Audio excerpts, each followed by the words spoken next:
Students and welcome to the study IQ. आज हमारा topic है नॉन वर्बल रीजनिंग का dice. Now dice is a very important topic for all the SSC exams. हर एक SSC exam में करीब करीब 1 से 2 क्वेश्चंस आपको मिल जाएंगे। ठीक है, तो स्टार्ट करते हैं dice. There are 2 type of dices. एक डाइस रहेगी स्टैंडर्ड डाइस और दूसरी डाइस रहेगी जनरल डाइस। स्टैंडर्ड डाइस का मतलब क्या हो गया, जिसमें किन्हीं भी दो साइड का सम 7 आपको नहीं मिलेगा, जिसमें किन्हीं भी दो साइड का सम 7 आपको नहीं मिलेगा, वो वाली डाइस कौन सी बन जाएगी, स्टैंडर्ड डाइस। अगर किन्हीं भी दो साइड का सम 7 आपको मिल जाता है तो डाइस कौन सी बन जाएगी, जनरल डाइस। किन्हीं भी दो साइड का मतलब क्या हो गया भाई, ऐसे चेक करोगे 5 + 1 क्या आ रहा है, 6 आ रहा है। ऐसे चेक करोगे 5 + 3 क्या आ गया, 8 आ गया। 3 + 1 जो है 4 आ गया। इस वाले केस में भी चेक करो, 4 + 2 जो है वो 6 बन गया, 4 + 1 जो है वो 5 आ गया और 2 + 1 क्या हो गया, 3 हो गया। 7 नहीं मिल रहा है, तो 7 नहीं मिल रहा है तो मतलब क्या हो गया, ये वाली डाइस कौन सी है, स्टैंडर्ड डाइस।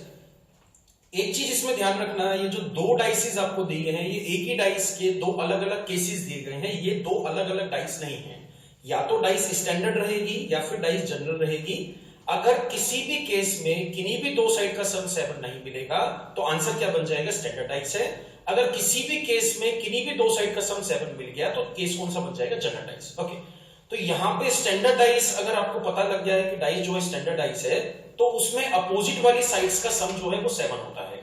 एक बार फिर से रिपीट कर देता हूं, अगर किन्हीं भी दो साइड का सम 7 नहीं है तो अपोजिट वाली साइड्स का सम 7 होगा। तो इस पे क्वेश्चंस कैसे आ सकते हैं कि 1 के अपोजिट क्या होगा। तो सिंपल सा क्वेश्चन है, अगर 1 के अपोजिट मेरे को क्या डालना चाहिए कि 7 बन जाए, तो 1 के अपोजिट रखना पड़ेगा 6। तो 1 के अपोजिट क्या आ गया, 6 आ गया। इसी तरीके से 2 के अपोजिट में क्या रखूं कि 7 मिल जाए, आंसर वुड बी 5। इसी तरीके से 3 के अपोजिट में क्या रखूं कि 7 मिल जाए, answer would B 4।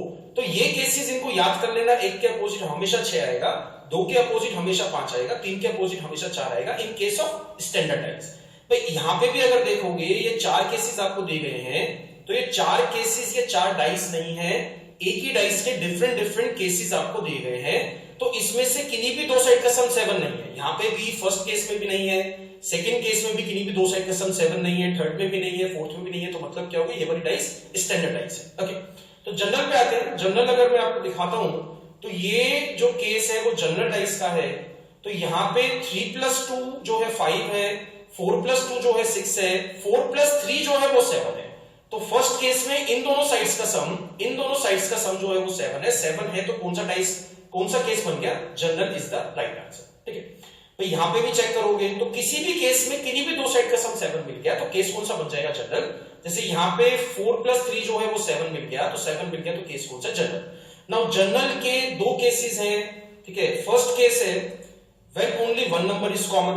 First case है जब खाली एक नंबर कॉमन हो। भाई सबसे पहले आपको जानना है कि डाइस कौन सी है। भाई यहां पे 6 + 1 7 मिल गया तो डाइस कौन सी बन गई है, जनरल डाइस बन गई है। केस कौन सा है, जब खाली एक नंबर कॉमन है। एक कौन सा है भाई, इसमें भी 1 आ रहा है और इसमें भी 1 आ रहा है, खाली इन दोनों डाइस में एक ही नंबर कॉमन है, डेट इज 1। तो अगर मेरे को अपोजिट निकालना है कि 1 के अपोजिट क्या आएगा, 3 के अपोजिट क्या आएगा, 2 के अपोजिट क्या आएगा, तो मैं कैसे निकालूंगा, आपको क्लॉकवाइज नंबर्स लिखने हैं। ठीक है, क्लॉकवाइज का नंबर क्या हो गया, क्लॉकवाइज का मतलब क्या हो गया, जो भी नंबर यहां पे कॉमन था, जो भी नंबर यहां पे कॉमन था उसको सबसे पहले लिखना है। भाई 1 कॉमन था तो 1 लिख लिया सबसे पहले। 1 के बाद क्लॉकवाइज नंबर कौन सा मिला आपको, 2, तो 1 के बाद आपको लिखना है 2। 2 के बाद क्लॉकवाइज नंबर कौन सा मिल गया आपको, 3, तो 2 के बाद क्या लिखना है, 3। अब दूसरे केस पे आओ। भाई दूसरे केस में जो भी नंबर कॉमन था वो ऊपर नीचे लिखने हैं, यानी कि 1 कॉमन था तो 1 के नीचे डाल दिया 1। अब 1 के बाद क्लॉकवाइज नंबर कौन सा मिल जाएगा आपको, दूसरे वाले केस में 6, तो 2 के बाद क्या आ जाएगा, 6। फिर 6 के क्लॉकवाइज कौन सा मिल गया आपको, 5, तो 3 के नीचे क्या आ जाएगा, 5। तो ये जो पेयर है ये अपोजिट पेयर्स हैं। 3 के अपोजिट 5 आ गया, 2 के अपोजिट 6 आ गया।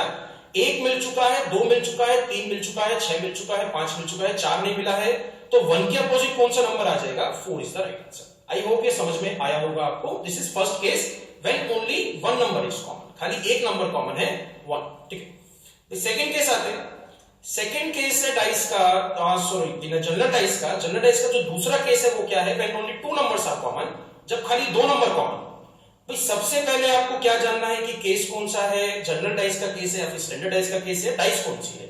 तो यहां पे अगर आप देखते हो 5 + 2, तो 5 + 2 क्या हो गया, 7 मिल गया, तो कौन सी डाइस बन गई, जनरल डाइस। अब इसमें अगर आप देखते हो 5 और 3, ठीक है, 5 और 1 जो है इन दोनों में आ रहा है, और 5 और 1 जो है वो इस वाली डाइस में भी आ रहा है, तो इनमें 2 नंबर कॉमन है। तो जो अनकॉमन नंबर है वो अपोजिट्स हैं, यानी कि इसमें 4 आ रहा है, इसमें 2 आ रहा है, जो अनकॉमन है। तो 2 के अपोजिट क्या मिल जाएगा? 4 इज द राइट आंसर। मैं खाली इन्हीं 2 का अपोजिट निकाल सकता हूं। 2 के अपोजिट क्या आएगा, 4 के अपोजिट क्या आएगा। ठीक है, now try with some other questions. कुछ प्रैक्टिस करते हैं भी क्वेश्चंस की। जैसे ये क्वेश्चन है, find the number opposite to 4। 4 के अपोजिट वाला नंबर आपको निकालना है। सबसे पहले आपको निकालना है कि डाइस कौन सी है, स्टैंडर्ड है या फिर जनरल है। भाई यहाँ पे 5 और 2 जो है वो 7 मिल गया। 5 and 2 प्लस क्या हो गया, 7। एग्जैक्ट 7 मिलना चाहिए भी, 7 से ज्यादा से मतलब नहीं है, 7 से कम से मतलब नहीं है। 5 प्लस 2 जो है वो 7 आ गया। तो 7 आ गया तो जनरल डाइस है। जनरल डाइस का कौन सा केस है, when only one number is common. तो यहाँ पे 5 आता है और यहाँ पे भी 5 आता है, तो 5 से क्लॉकवाइज घुमा दो। 4 के अपोजिट निकालना है, तो फर्स्ट केस में 5 से क्लॉकवाइज कौन सा आ जाएगा, 6। तो यहाँ पे लिख दोगे 6। 6 के बाद क्लॉकवाइज कौन सा मिल गया आपको, 2। तो 6 के बाद क्या लिख दोगे, 2। इसी तरीके से 5 के नीचे आ जाएगा 5, जो भी कॉमन नंबर्स है। 5 के बाद सेकंड केस में क्लॉकवाइज घुमाओगे क्या मिल जाएगा, 1। तो 5 के बाद क्या आ जाएगा, 1। 1 के बाद क्लॉकवाइज घुमाओगे क्या मिल जाएगा, 4। तो 2 के अपोजिट क्या आ गया, 4। तो 4 के अपोजिट क्या आ गया, 2 इज द राइट आंसर। तो 4 के opposite 2 is the right answer. ठीक है, वन मोर क्वेश्चन। यहां पे आपको नंबर निकालना है अपोजिट टू 6। तो first we need to find कि डाइस इज अ जनरल और स्टैंडर्ड। तो इन चारों में से किन्हीं भी 2 साइड का सम अगर 7 मिल गया तो जनरल है, 7 नहीं मिला तो स्टैंडर्ड है। तो यहां पे 6 प्लस 2 भी फर्स्ट केस में 7 नहीं मिला है, सेकंड केस में भी 7 नहीं मिला है, थर्ड केस में भी 7 नहीं मिला है और फोर्थ केस में भी 7 नहीं मिला है। तो 7 नहीं मिला तो मतलब क्या हो गया, स्टैंडर्ड है। तो स्टैंडर्ड में अपोजिट वाली साइड्स का सम 7 होता है। तो 6 के अपोजिट मेरे को क्या डालना पड़ेगा कि 7 मिल जाए, तो आंसर इज 1। तो 6 के अपोजिट क्या आ जाएगा, 1 इज द राइट आंसर। ठीक है, वन मोर क्वेश्चन। इस क्वेश्चन में आपको दिया है find the number opposite to 2। 2 के अपोजिट निकालना है, तो भाई केस कौन सा है, स्टैंडर्ड है या फिर जनरल है। तो यहां पे अगर आप देखते हो तो 6 प्लस 1 क्या मिल गया, 7। तो 7 मिल गया तो केस कौन सा बन गया, जनरल। अब जनरल केस है तो जो है 2 के अपोजिट आपको निकालना है। तो इट इज नॉट नेसेसरी कि इन चारों के चारों केसेस का इस्तेमाल करना है, किन्हीं भी 2 केस का इस्तेमाल करके अपना आंसर आपको निकालना है। तो फर्स्ट और सेकंड का अगर मैं यूज करता हूं, भाई फर्स्ट और सेकंड का अगर मैं यूज करता हूं, फर्स्ट और सेकंड का यूज करोगे तो कौन सा केस लग सकता है, जनरल डाइस का, जब खाली एक नंबर कॉमन है। दैट इज 2 यहां भी आ रहा है, 2 यहां भी आ रहा है। तो 1 जो है कॉमन नंबर है। तो 2 के बाद क्लॉकवाइज कौन सा मिल गया, 6। 6 के बाद क्लॉकवाइज कौन सा मिल जाएगा, 3। इसी तरीके से इसमें परफॉर्म करना है कि 2 के नीचे 2 डाल दोगे और 2 के बाद क्लॉकवाइज कौन सा मिल गया, 5। और 5 के बाद क्लॉकवाइज कौन सा मिल जाएगा आपको, 4। तो 2 के अपोजिट कौन सा मिल गया, फिर 2 के अपोजिट 6 नहीं आ सकता बिकॉज 6 और 5 अपोजिट है, 3 और 4 अपोजिट है। तो कौन सा नंबर बचा, that is 1 is the opposite to 2। 2 के अपोजिट कौन सा नंबर मिल गया, 1 इज द राइट आंसर। ठीक है, वन मोर क्वेश्चन।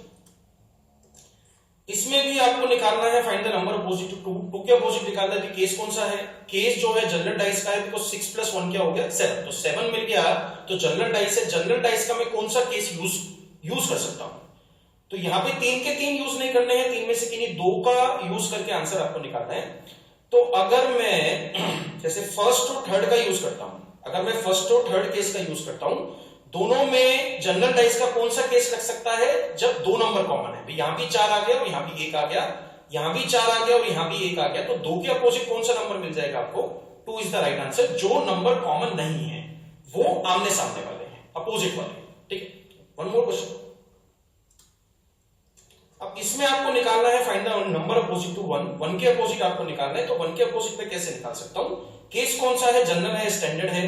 यहां पे फर्स्ट केस में किन्हीं भी 2 साइड का सम 7 नहीं है और सेकंड केस में भी किन्हीं भी 2 साइड का सम 7 नहीं है। तो स्टैंडर्डाइज है। स्टैंडर्डाइज का मतलब क्या हो गया, 1 के अपोजिट मेरे को क्या रखना पड़ेगा कि सम 7 मिल जाए, तो आंसर आ जाएगा 6। तो 1 के opposite answer would be 6। One more question.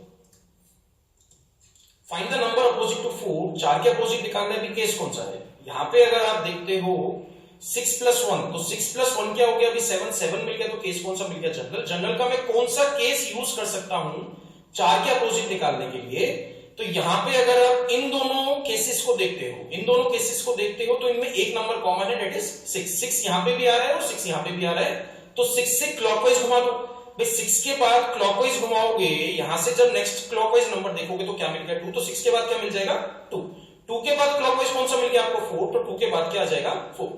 तो यहां पे जो कॉमन नंबर्स है वो 6 है। तो 6 के नीचे आपको 6 लिखना है। 6 के बाद क्लॉकवाइज कौन सा मिल गया 5, तो 2 के नीचे क्या आ जाएगा 5, यानी कि 2 के अपोजिट क्या हो गया 5। 5 के बाद क्लॉकवाइज कौन सा है 1, तो 4 के अपोजिट कौन सा आ गया 1, तो आंसर वुड बी 1। 4 के अपोजिट निकालना था तो 4 के opposite 1 is the right answer. ठीक है, now these are the different kind of questions. ऐसे क्वेश्चन भी आपको मिल जाते हैं, इसमें डाइस आपको खोल के दी गई है, find the number opposite to 3, 3 के अपोजिट आपको निकालना है। तो इन केसेस में ऑल्टरनेट वाले जो नंबर्स हैं वो अपोजिट रहेंगे। जैसे 6 के ऑल्टरनेट नंबर कौन सा आ गया, एक छोड़ के एक, तो 6 के अपोजिट कौन सा हो गया 3। इसी तरीके से यहां पे कर लो, 4 के अपोजिट कौन सा बन जाएगा 5। तो 3 और 6 अपोजिट है एंड 4 एंड 5 अपोजिट है, तो जोन से 2 नंबर बचे हैं वो अपोजिट रहेंगे। 1 के अपोजिट क्या आ जाएगा 2 इज द राइट आंसर। तो यहां पे ऐसे अगर क्वेश्चंस आते हैं तो आपको ऑल्टरनेट वाले अपोजिट्स बनाने हैं। 6 के अपोजिट 3 आ गया, 4 के अपोजिट 5 आ गया, तो 1 के अपोजिट क्या आ जाएगा 2, बिकॉज ये 2 ही नंबर बचे हैं। ठीक है, इसी टाइप का वन मोर क्वेश्चन यहां पे निकालना है अपोजिट टू 5, तो 5 के अपोजिट बताना था, तो ऑल्टरनेट बनाओगे 1 के अपोजिट क्या आ जाएगा 4 और 2 के अपोजिट क्या आ जाएगा 6। बट मेरे को आंसर क्या देना था 5 के अपोजिट क्या है, तो 5 के अपोजिट में ये 5 नंबर बचा है और ये 3 नंबर बचा है, तो ये अपोजिट्स वाले हैं, यानी कि 5 के अपोजिट आंसर क्या मिल जाएगा 3 इज द राइट आंसर। ठीक है, वन मोर क्वेश्चन गाइस, या यहां पे आपको बताना है, ठीक है, ये क्वेश्चन आपको दिया गया है, तो आपको बताना है इस डाइस को फोल्ड करने के बाद कौन सी फिगर बन सकती है। इस डाइस को फोल्ड करने के बाद कौन सी फिगर बन सकती है, first second third fourth 4 option दिए हैं। तो इसमें अपोजिट आप निकाल सकते हो, F के अपोजिट क्या आ जाएगा B, इसी तरीके से E के अपोजिट क्या आ जाएगा C, यानी कि F के अपोजिट आ गया B और E के अपोजिट आ जाएगा C, और A और D बचे हैं और A और D अपोजिट बन जाएंगे, A के अपोजिट क्या मिल जाएगा D। नाउ एक चीज हमेशा ध्यान रखना डाइस वाले चैप्टर में, जो अपोजिट नंबर्स है वो कभी भी साथ में दिखाई नहीं दे सकते हैं, यानी कि जो अपोजिट नंबर्स है वो एक साथ कभी भी आपको दिखाई नहीं देंगे। तो यहाँ पे F और B अगर किसी भी केस में किसी भी ऑप्शन में साथ में दिखाई दे रहा है तो वो वाला ऑप्शन नहीं चल सकता है, वो वाला ऑप्शन सही नहीं है। इसी तरीके से E और C अगर मेरे को दिखाई देंगे तो वो वाला ऑप्शन भी सही नहीं है, और A और D अगर मेरे को एक साथ दिखाई देंगे तो वो वाला ऑप्शन भी सही नहीं है। तो फर्स्ट जो है आपका फॉल्स है, बिकॉज F और B मेरे को एक साथ दिखाई दे गए हैं जो अपोजिट वेरिएबल्स है। ठीक है, सेकंड केस देखते हैं। सेकंड केस में कोई 2 वेरिएबल जो है, कोई 2 अल्फाबेट अपोजिट है, भाई यहाँ पे F दिया है, यहाँ पे D दिया है, यहाँ पे E दिया है, तो इन तीनों में से कोई भी 2 अपोजिट नहीं है, तो आंसर क्या मिल जाएगा second is the right option. भाई थर्ड में चेक करोगे तो थर्ड में E और C अपोजिट है, यहाँ पे E और C अपोजिट है तो ये वाला ऑप्शन नहीं हो सकता है। यहाँ पे फोर्थ में अगर चेक करते हो तो A और D अपोजिट है तो ये वाला ऑप्शन भी नहीं हो सकता है, तो ऑप्शन नंबर सेकंड इसका है। आई होप ये डाइस वाली ट्रिक आपको समझ में आई होगी।